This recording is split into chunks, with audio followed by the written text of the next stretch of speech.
एक लोटा पानी के लिए बेखौफ मर रहा है।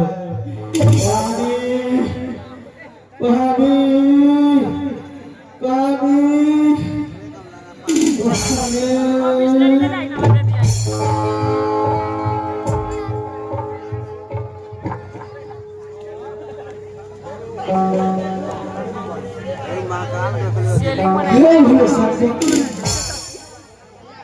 काला हसना आप उस भगवान जंगल में परशुराम को गुरु थे, इसलिए गुरु हो।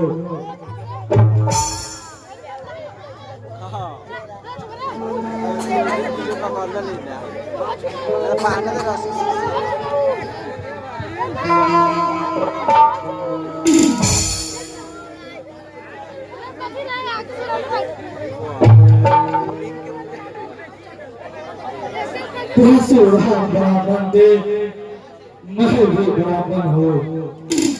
राजाओं को संभालकर प्रजाओं का पालन करते थे और मैं अमीरों को लूटता हूँ और गरीबों को उपहार बांटता हूँ।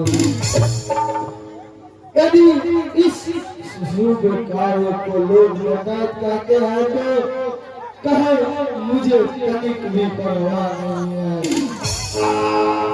ग्वालियर राज्य सरकार ने मेरे गिरफ्तारी के लिए 5,000 रुपया और भारत सरकार ने मेरे गिरफ्तारी के लिए 25,000 रुपये का इनाम रखा है। इस तरह मेरे गिरफ्तारी के लिए 30,000 रुपये का इनाम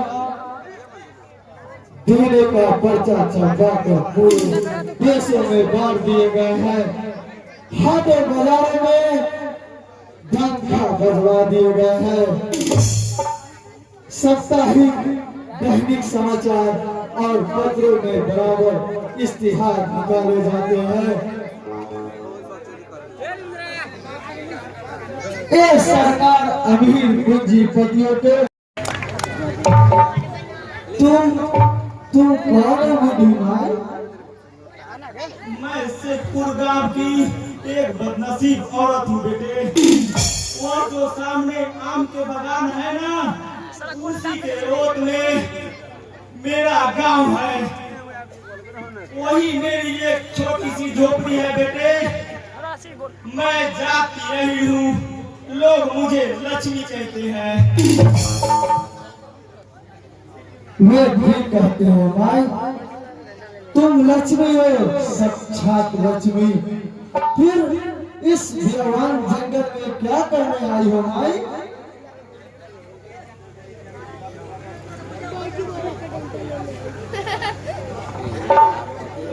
क्यों भाई, तुम रोती क्यों हो भाई?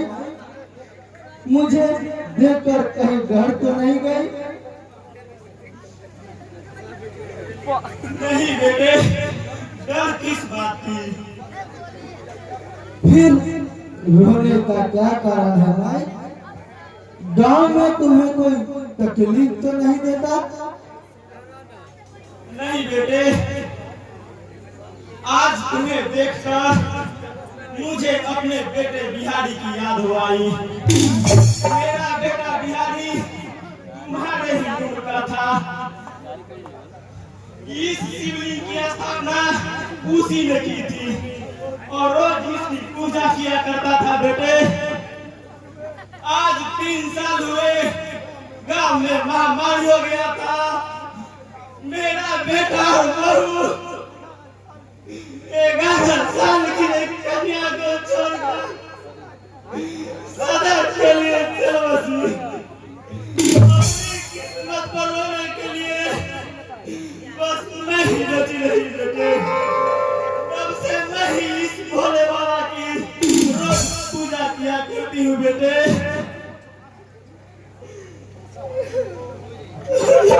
तुम रो मत भाई, आज मैं तुमसे भी ज्यादा कष्ट और दुख में हूँ। सिर्फ एक लोटा पानी के लिए आज मेरा जान ही निकल रही है भाई। क्यों बेटे, पानी तो मैं लाई हूँ। लाल हो जाएगी बैठल बैठल। ले बेटे, पानी पीकर अपना प्यास बुझा ले। लेकिन तुम्हें तो इस पानी से पूजा करना है भाई। पूजा? कैसी पूजा? किसकी पूजा बेटे? भोले शंकर की पूजा। अभी अभी तूने बताई है ना भाई, फिर इतनी जल्दी भूल जाती हो? भूली नहीं हूँ बेटे, भला मैं उन्हें कैसे भूल सकती हूँ। लेकिन मेरे समझ से तुम में और उनमें कोई फर्क नहीं है बेटा। तुम आत्मा हो और ये परमात्मा है, दोनों तो एक ही है ना बेटे। नहीं भाई, पहले तुम पूजा कर लो।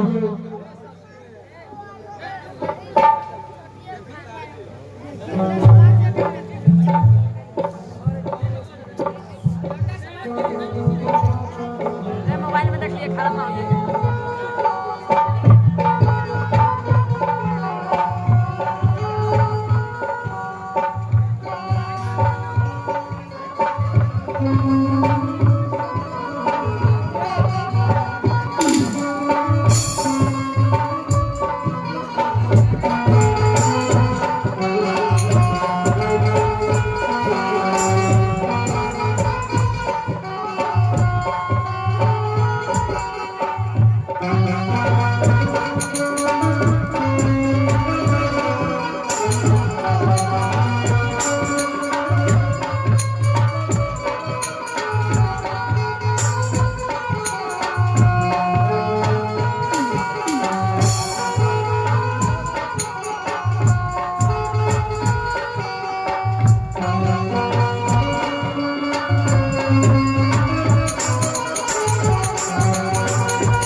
तुम धन्य हो माई। मुझे विश्वास नहीं था कि इस धरती पे जहाँ इतने नर पिशाच है, वहाँ तुम्हारी जैसी देवी भी है माई। पहले मिठाई खाकर पानी पी लो बेटे, बातें बाद में भी होती रहेगी।